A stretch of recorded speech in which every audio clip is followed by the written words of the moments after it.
जय माँ बगलामुखी।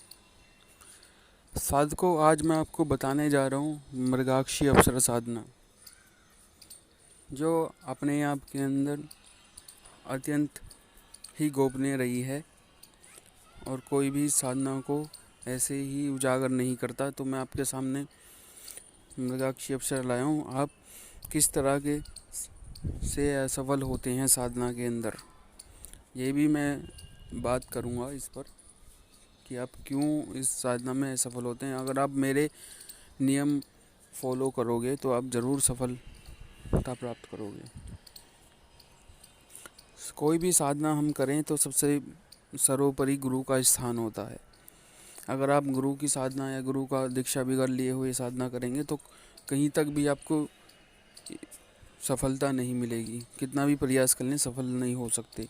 समस्त तंत्र की साधनाओं के मूल में गुरु के प्रति पूर्ण निष्ठा, भक्ति और कृतज्ञता भाव के बिना कितना ही प्रयास करें, सफलता दूर ही रहती है।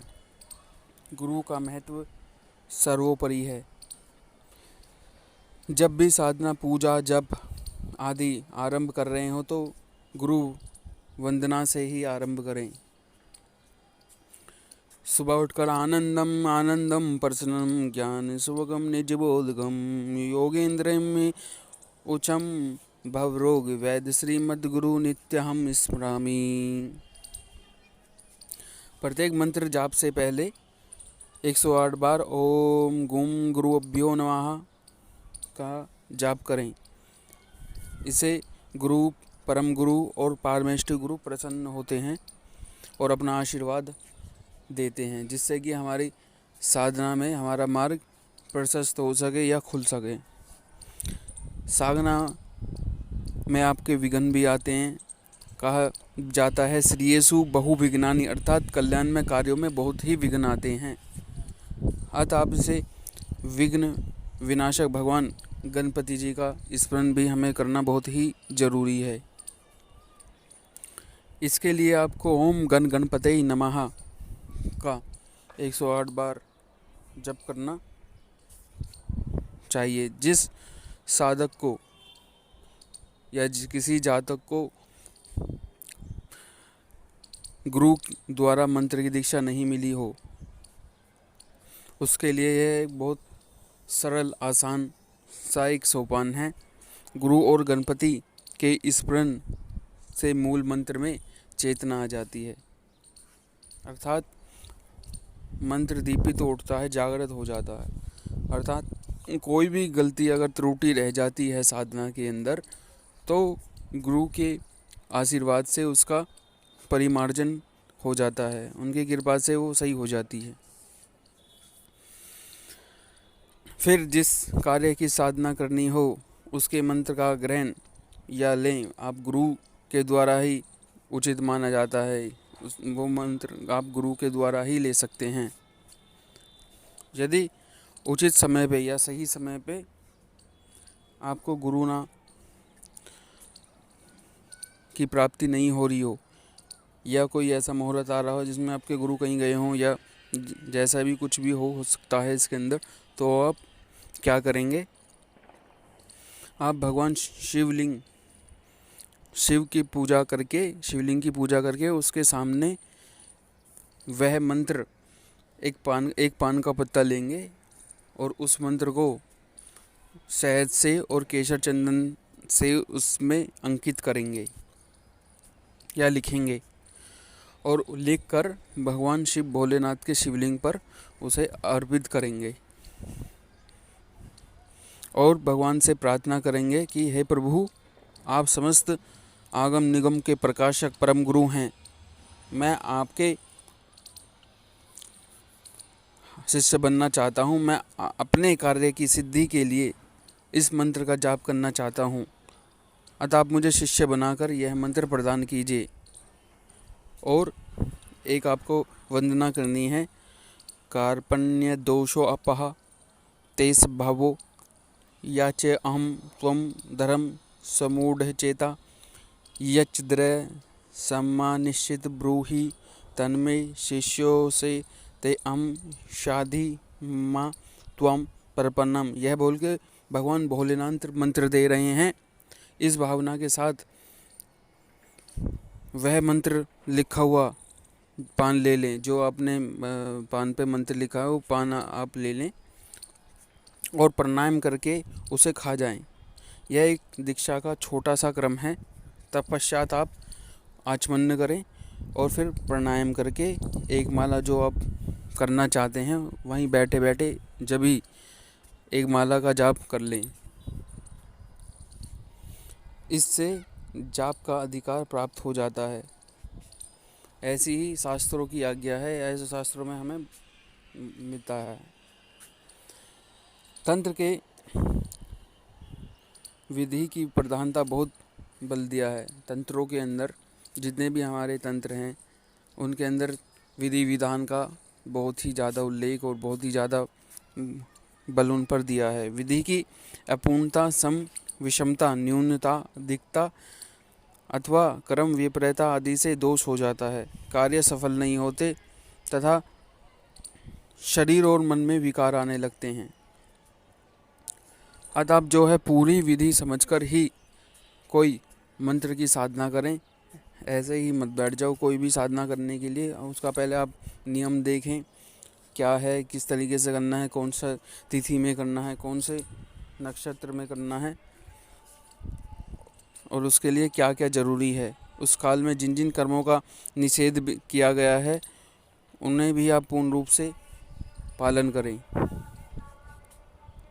ये कदापि नहीं भूलें कि जिस विधि ग्रंथ के आदेश अनुसार फल प्राप्ति के लिए जप आदि क्रम कर रहे हों वे तो हमें मिल जाएं, किंतु उनके अपेक्षा अथवा परित्याग से निषेध कर्म करने पर हमें उनका फल नहीं भोगना पड़ेगा। क्योंकि जो शास्त्र हमें अच्छे फल की प्राप्ति के लिए उत्सुक करते हैं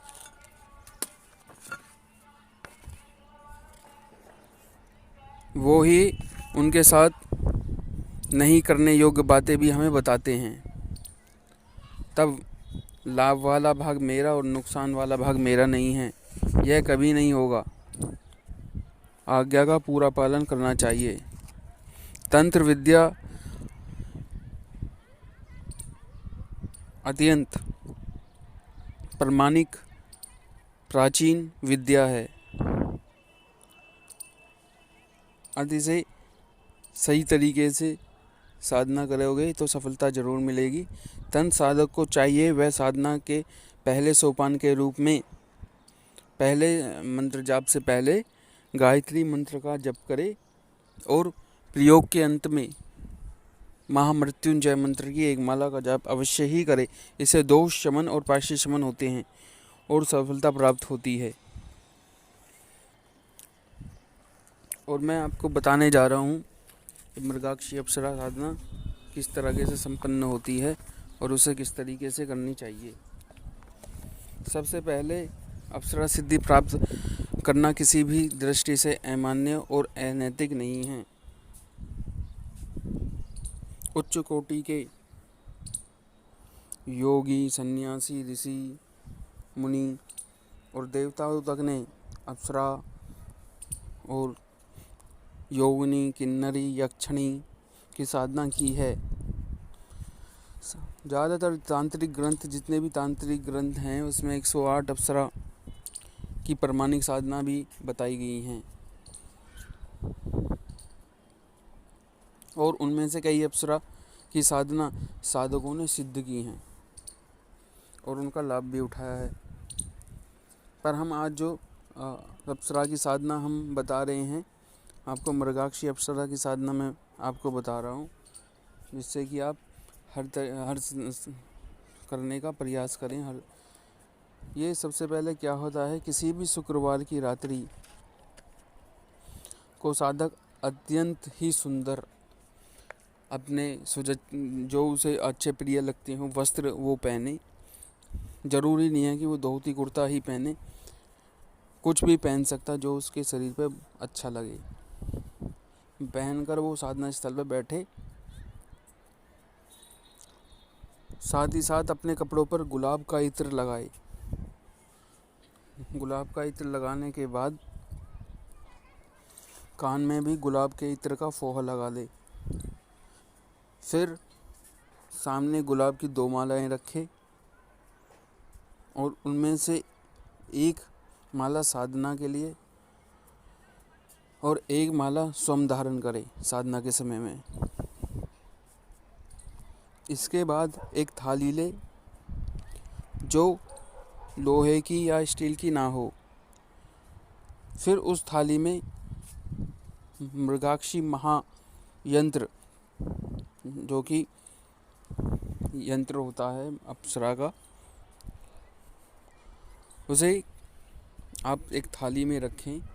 उसके नीचे आप गुलाब के पुष्प रखें और केसर से मृगाक्षी अप्सरा का नाम लिखें। फिर जो कि वह पूर्ण सिद्ध प्राण प्रतिष्ठित चैतन्य और सिद्ध होना चाहिए। दीपक में जो घी डाला जाएगा वो देसी घी, सरसों का या तिल का तेल हो सकता है। उसमें भी थोड़ा सा आप गुलाब का इत्र मिला लें। फिर जो आपने थाली रखी है और यंत्र रखा है, गुरु का चित्र सामने होगा, अप्सरा का चित्र सामने होगा, एक यंत्र सामने होगा और उनके सामने आप 5 बड़े दीपक घी के लगाएं और बहुत ही ज़्यादा सुंदर अगरबत्ती आप प्रज्वलित करें, गूगल की हो या लोबान की हो। इस गंध से अप्सराएं बहुत जल्दी प्रसन्न होती हैं। फिर 21 गुलाब के पुष्प आप जो हैं एक एक मंत्र बोलते हुए उस यंत्र पर चढ़ाते जाएं। मंत्र ये है, ओम मृगाक्षी अप्सराय वशम कुरु कुरु फट। जब 21 गुलाब के पुष्प चढ़ा चुके हो तो आप फिर या तो रुद्राक्ष की माला लें या स्फटिक की माला लें। इस माला लेके आप मात्र 2 घंटे की साधना है। फिर 21 माला मंत्र का आप रोज नित्य प्रति 41 दिन तक आप साधना करेंगे ब्रह्मचार्य होकर, पूर्णता ब्रह्मचार्य से। मैं ये मंत्र आपको बता देता हूँ आपको क्या कौन सा मंत्र करना है। ओम शम श्रैम मृगाक्षी अप्सराय सिद्ध्यम वश्यम श्रीम श्रम फट। फिर से एक बार मैं बोलता हूँ, ओम श्रम श्रीम मृगाक्षी अप्सराय सिद्ध्यम वश्यम श्रीम श्रम फट। जब 21 माला मंत्र जप हो जाए तब वह स्फटिक माला भी अपने गले में धारण कर लें। ठीक जब आपका 35वां और 40 के दिन के बीच में, ठीक उसी अवधि में जब मृगाक्षी अप्सरा कमरे में उपस्थित हो, साधना करते समय कमरे में साधक के अलावा और कोई प्राणी ना होना चाहिए, तब सामने रखी हुई जो आपने गुलाब की माला रखी है सामने, उसे उसके गले में पहना दें और वचन ले लें कि मैं आपको जो आज्ञा दूंगा आप वो उसे पूरा करेंगे। पहला वचन। 3 वचन लेने होते हैं और मैं कभी भी आपको भविष्य में बुलाऊं तो आपको आना पड़ेगा और मेरे बगैर आज्ञा दिए हुए कोई काम आपको नहीं करना पड़ेगा। और मेरे परिवारजन के अंदर या मेरे रिलेटिव के अंदर आप कभी भी किसी को आप कभी मुझे और मेरे परिवार वालों को कभी भी कोई भी नुकसान नहीं करोगे। जैसी मैं आज्ञा दूंगा आप उसका ही पालन करोगे। जब भी आप फिर इस मंत्र का 11 बार उच्चारण करेंगे या आप 11 बार इसे मंत्र का जाप करेंगे तो अप्सरा आपके सामने उपस्थित हो जाएगी।